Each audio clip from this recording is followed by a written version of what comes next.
Hi there. Welcome to the Cloud Security Podcast by Google. Thanks for joining us today. Your host here are myself, Tim Peacock, the Senior PM for Stuff in Google SecOps, and Anton Chuvakin, a reformed analyst and senior staff in Google Cloud's Office of the CISO. You can find and subscribe to this podcast wherever you get your podcasts, as well as at our website, cloud.withgoogle.com/cloud-security/podcast. If you enjoy our content and want it delivered to you piping hot every Monday, please do hit that subscribe button. You can follow the show, argue with us, and the rest of our Cloud Security Podcast listeners on the Google Cloud Security community page. Anton, we have a returning guest today, somebody we are both delighted to have on the show, talking about, frankly, a terrifying concept. The apocalypse. It's a light-hearted subject. It's the apocalypse. Let's just be honest about it. The apocalypse. The apocalypse. It's like, let's just not, why beat around this particular apocalyptic bush? It's the apocalypse. Yeah. Yeah, sorry. It's the light-hearted subject of the hacking apocalypse. Yes. The end of the world as we know it. Correct. Exactly. But I think by the end of it, not to misquote REM, you and I both kind of felt fine. I would say so, yes. It went really up from the very depth of the apocalypse to like excitement and curiosity and positiveness. So I don't know how we did it. Maybe it was the guest, maybe it was us, maybe all of us. Could be. Listeners, it's really a shame that we were an audio-only podcast today because you missed Heather's cringy face. You missed Anton using a Franken-style switch to illustrate changes. We really are looking forward to becoming a video podcast at some point, but maybe without any other spoilers other than, this is a show about the apocalypse. Let's turn things over to today's highly distinguished guest. Today we have returning to the show, Heather Adkins, VP for Security Engineering here at Google. Heather, it is a pleasure as always to have you. This episode kicked off when I read something that you co-authored and I got very frightened. And that doesn't happen a lot, that I read something and get frightened. And so in this article, you've got this term of AI hacking singularity, which sounds a little bit like sci-fi, but you and people that I believe are credible use it to describe a very imminent threat. And so how much of this between us is realistic versus how much of it is hyperbole to shock people out of their complacency? How much is it something we observed? How much is it something we want to scare people with? Are AIs really hacking things at scale already? Well, great to be with you guys. Really honored as always. I should give some credit to Bruce Schneier and Gadi Avron, who I co-authored this article with. The AI hacking singularity as a concept is something we are all talking about quite a lot. And I don't think that anybody knows the precise answer to your question. I don't think we'll know for a couple of years. Here's what I do know. Number one, we are starting to see productivity enhancements and task enhancements using large language models in the hands of threat actors. We are starting to see red teams start to develop end-to-end full kill chain tools to do penetration testing, red teaming simulations. And we are starting to see large language models used to discover vulnerabilities. Now, it's just a question of time before somebody really, really smart starts to put all of these things together end to end. And the thing that I fear the most is that somebody will end up with a capability where you just type into the prompt, go hack your favorite company. It'll do all the research, come back in a week with a root prompt. That's the thing that I think we are hypothesizing will happen.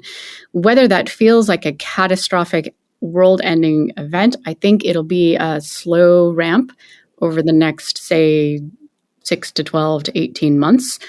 It may not be a surprise once we do finally see it, because we will have seen all of these developments along the way. That's not all that's happening, though. We're also seeing defense pick up these tools and use it for the same purpose. And so it may not feel as shocking.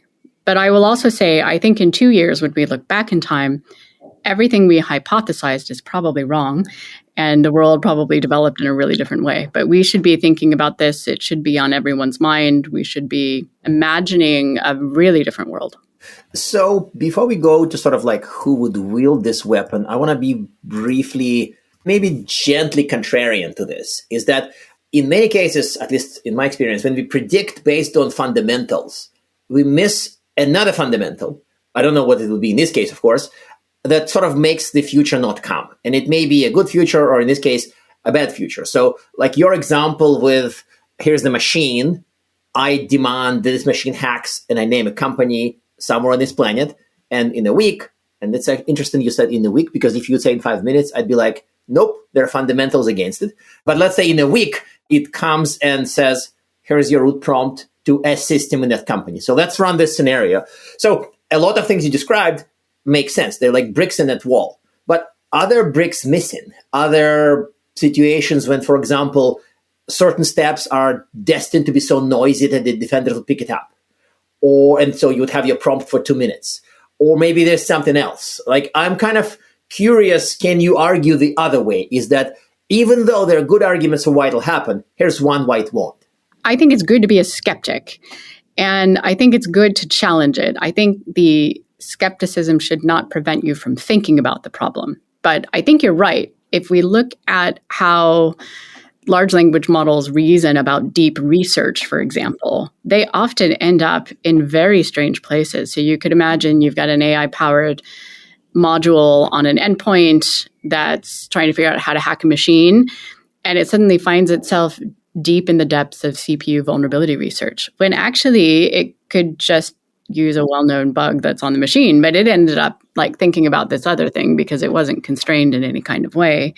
We see that actually in some of the vulnerability research that we've been doing, is that, the model just ends up kind of on a strange thought path, and you have to rein it in, right? So, and that's true of vulnerability researchers, the human researchers, and actually hackers as well. They kind of have an intuition of when to stop pursuing a path because it's just not going to be fruitful.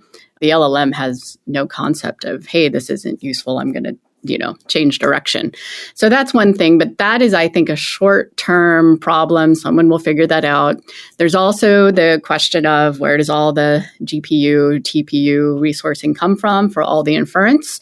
Again, I think someone will figure this out. We already know you can run small models on regular hardware. At some point, everybody's machine is going to have a GPU. You can just exploit the one that comes on the box you've owned. Where does the infrastructure come from? Well, pretty soon, I'm sure Internet of Things devices that Your washing machine doing the AI hacking, that's worse than it's doing crypto mining, frankly. Yeah, exactly. I'd rather my washing machine crypto mine than AI hack. And your oven and your refrigerator are going to be part of this sort of, massive problem, right? And so I think these small things become overcome. Now, remember, if you are a threat actor who's out for a little bit of fun and profit, I think nation states have a kind of a different problem to solve it. Like, I think of some of the shiny Hunter Lopsis threat actors that are out there that just want hacking points.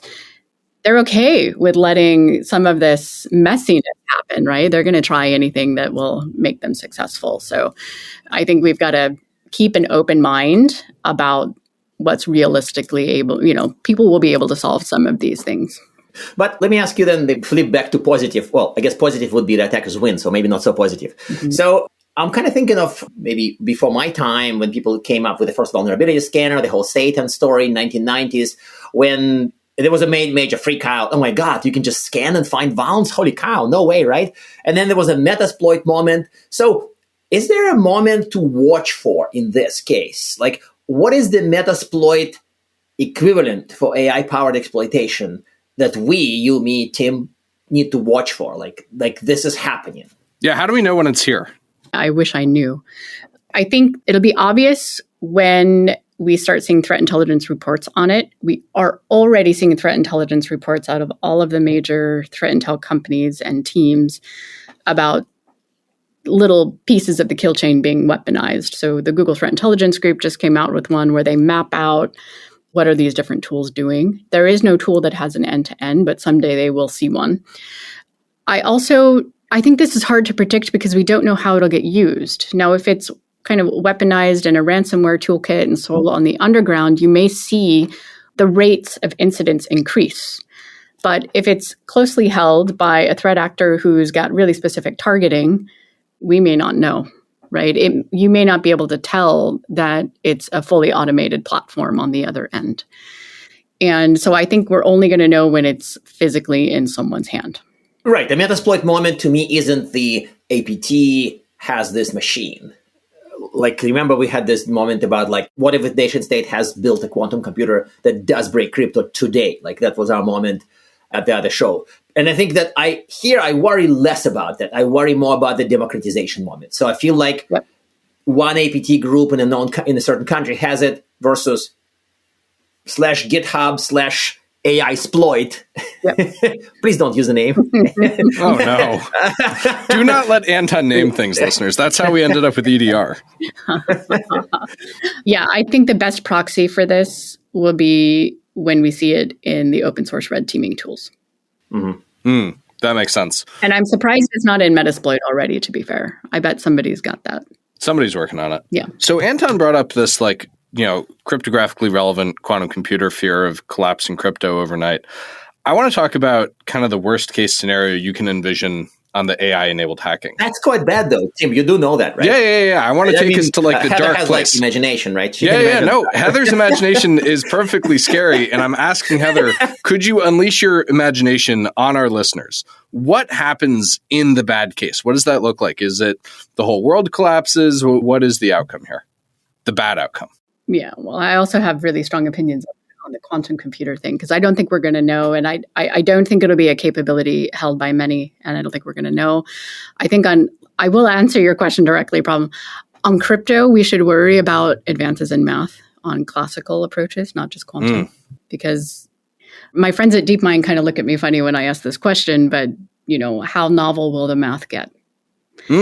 As the models become more sophisticated, do I need to worry about the crypto for non-quantum reasons? But on your question of what does it look like, I think there's a few possibilities. One, somebody could unleash this as a worm, and we have a Morris worm type event. And that could be accidental or on purpose. We wouldn't know until fully investigated. I think it's possible it could look something like Conficker, which was a worm that didn't really do anything. It just sat around and everybody found it and panicked, and we wrote 1,000-page government reports on it. But nobody ever activated it to do anything as far as we know. I don't know, maybe an altruistic person unleashes it on the world and it patches a bunch of bugs for everybody. That could be a possibility. I think it's really just going to depend on who puts all the pieces together and what their motives are.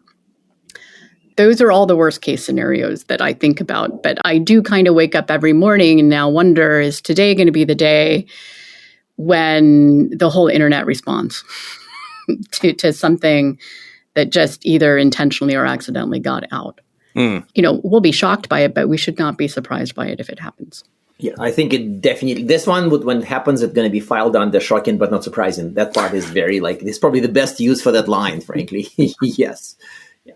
So now I'm going to get to a depressing subject, and I'm going to avoid the trigger word defender dilemma, because, you and me had some discussions about this. And for those who are not watching the video, because it's an audio podcast, Heather is making this slightly cringy smile at me. But this aside, the scenario and the stories so far and your descriptions and the facts point out at a pretty strong attacker advantage in this particular case. So if attackers are operating at that speed, and if they have this quote-unquote magical hacking machine that you put the company name and it just hacks it in a week, Defender seems outmatched.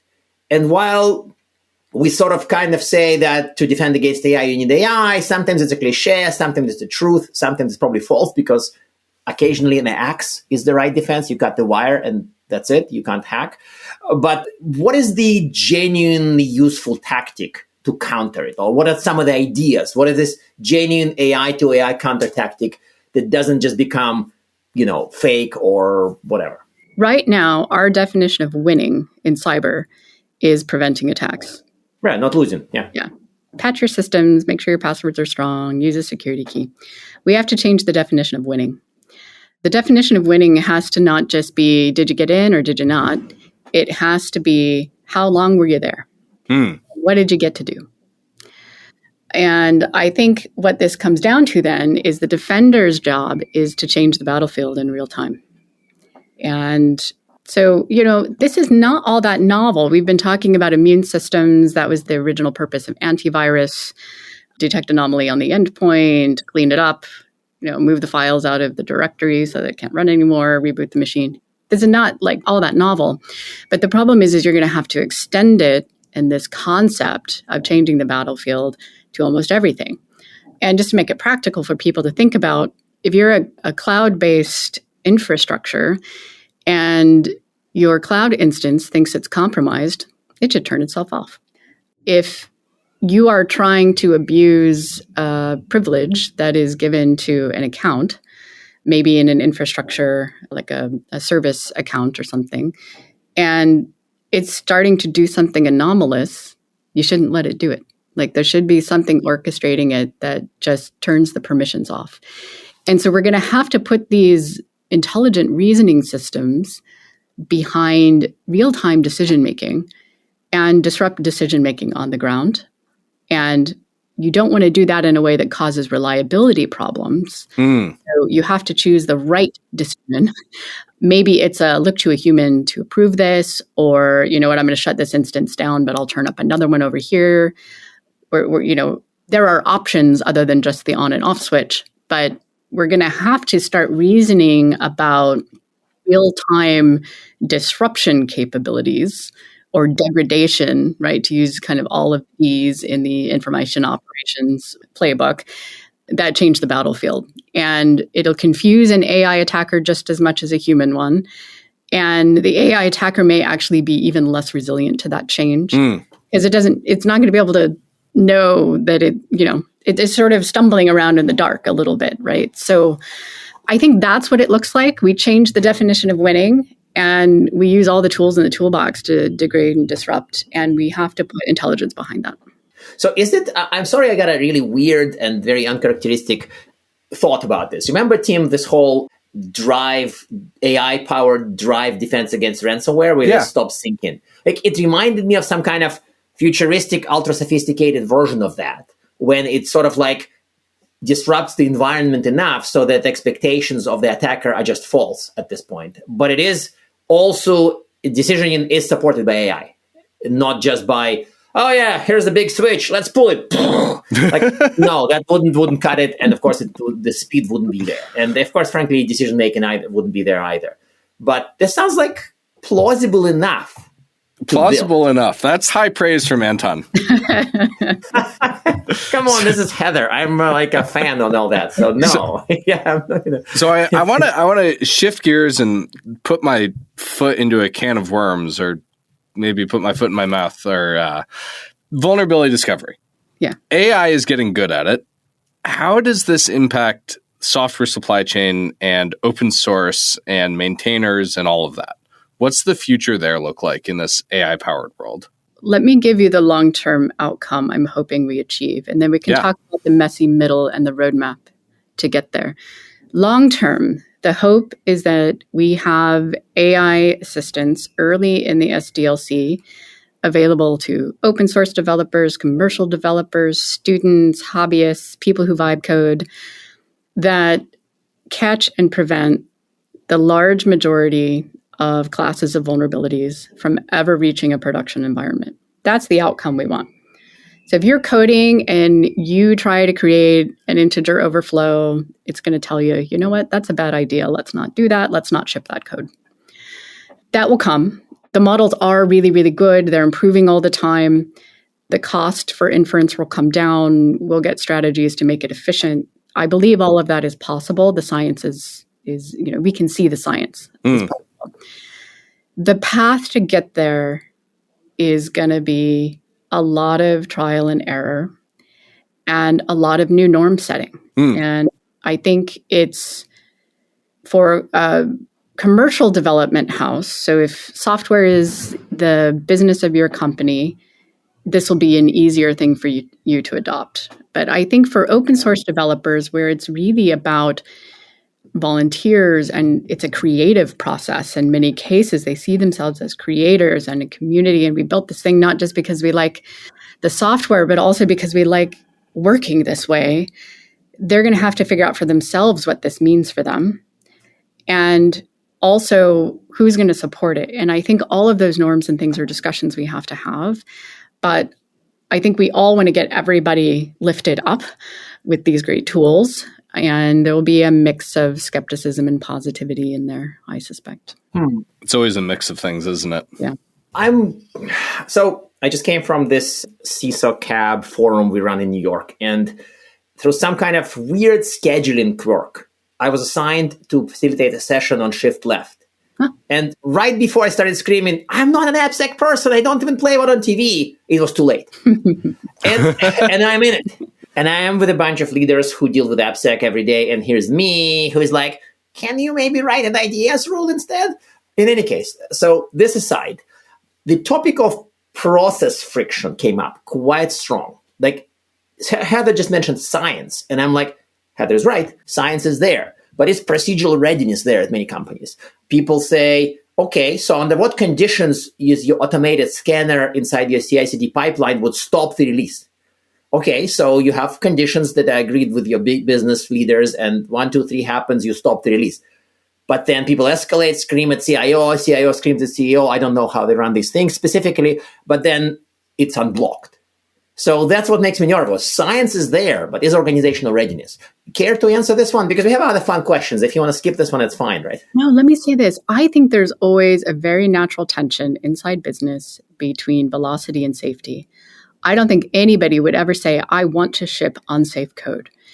All of these conversations come down to, what's the solution for doing that? And I think once the solutions are on the market and ready, and more importantly, once the developers are coming out of school, having used them in school, they're going to want them, and we can make them cost efficient, I think it'll be a win-win for business, because I don't think the CIO wants to ship unsafe code. I don't think the marketing team wants to ship unsafe code. It's just we haven't had great tools for doing it right. And I think once there's enough proof points, case studies, wins, and things that get public, and we can all share what's working well, I actually think over time you'll see this change.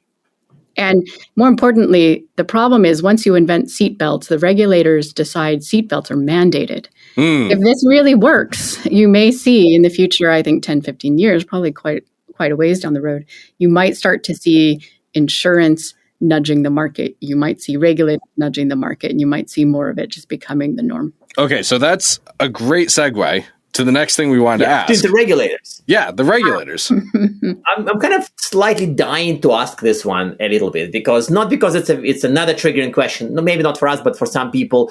And the story that I remember goes to the early EDR days, when a certain EDR vendor that is only cloud-backed, like a well-known EDR vendor that cannot deploy on-prem, does not have on-prem option. I was selling to certain people in a certain region, and they were saying, "Whoa, your EDR is back to the US cloud. We can never use it." And the question that I asked the founder of that company was, okay, so, but if you are better by 10%, or if you're better by 10 times than the next best on-prem EDR, would they go with regulations, or would they go with risk reduction? And I used it as a kind of a triggering question at the time. And oddly enough, in those regions, everybody said, we'll go with regulation.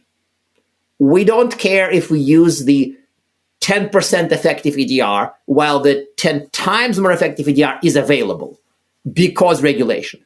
That shifted something in my head. It made me think that people are willing to, well, have their business die. I'm sounding sensationalistic a little bit, but follow that mandate. I think as risk managers, we're trained to look not just at the risk in front of us, but the risk in the rest of the business too. If you are in a regulated environment, ecosystem, and sector, the risk of the regulator may be higher than your cyber risk. Mm-hmm. Yep, that's what they pointed out. Exactly. Yeah. The regulator is the launch, right? They get to decide whether you exist or not, right? You know, in those environments, you have to lean into like, yes, we're going to do that. I think they would also love if they could use some of these solutions. This raises all kinds of questions about sovereignty and things that are really quite complicated. But I think, you know, we have to, as cyber people, not get so focused on our cyber risk, but also understand businesses have other kinds of risks, and we need to balance those out for them. But then with AI, what do they need to change? If a certain AI innovation, if most AI innovation outpace legislation, is there any kind of simple and impactful policy changes that others should make? It's not just like allow it, but like what can it look like? Yeah, I think there it's really important for business to be speaking with their local regulators and talking through some of these issues, because I think as these solutions become available and relevant and we can put pieces together, you may be able to move the regulator on some of these things. There may be times when that's not appropriate and also not possible just given the jurisdiction you're in, the sector you're in, the geopolitics of the situation. It's highly fragmented. It's highly complicated. There's no good answer. I think, these are tough societal issues, and the only way to deal with them is to talk them out. Okay. So I hate to do this because I think the three of us could talk about this all day and have a lot of fun doing it. But I have to ask our closing questions. One, aside from the awesome article that you wrote with Gotti and Bruce, do you have recommended reading? And then two, do you have a piece of advice for CISOs facing this problem? And bonus, do you have a piece of advice for early career folks looking at how this is going to change the security industry? On the reading thing, I feel like it's moving so fast. So there's not like any great new books out that sort of talk about this. But what I would do if I were a cyber person just kind of getting spun up on this is subscribe to some of the newsletters that are coming out, because it's changing every single day. Daniel Messler has a really great one. And listen to podcasts like this. It's just changing all the time. And you've got to be in curious mode. You've got to seek out the information. You've got to learn what the kind of latest and greatest is. Join a book club, start a book club. Now's the time to pretend you don't know anything about tech and to learn it all over again, because it's changing so quickly. My advice for CISOs and teams wanting to try out AI is that start with small pilots, start with proof points, go slow. Don't try to sort of boil the ocean. Pick a few places where you can see in the industry peers being successful. Talk to your peers. Make sure you've got good governance over how it's getting used inside. And I think the workforce, so especially early career workforce, is going to end up driving a lot of innovation in enterprises, because kids coming out of their university degrees, out of high school, are going to expect to be using these tools. I imagine it was a little bit like this at NASA when everybody moved from doing paper computing to calculators. And, there was probably a generational shift in the people who really wanted to do it with pencil and paper and chalkboards with, I've got a calculator and we're just, we're going to do it that way. And then computers came along and everybody had to retrain over this time. So if I'm early career, especially if I'm in the SOC, get used to AI as an assistant. Get used to the idea that all of that toil that you had to do before, you've got a tool now to help you with the toil. Your job is going to become a little bit of a supervisory. And I don't mean that like you're a manager of AI, but like your job is to scrutinize what it's doing and to make it do what you need it to do for you. And that requires an incredible amount of curiosity and critical thinking and really challenging what you're looking at.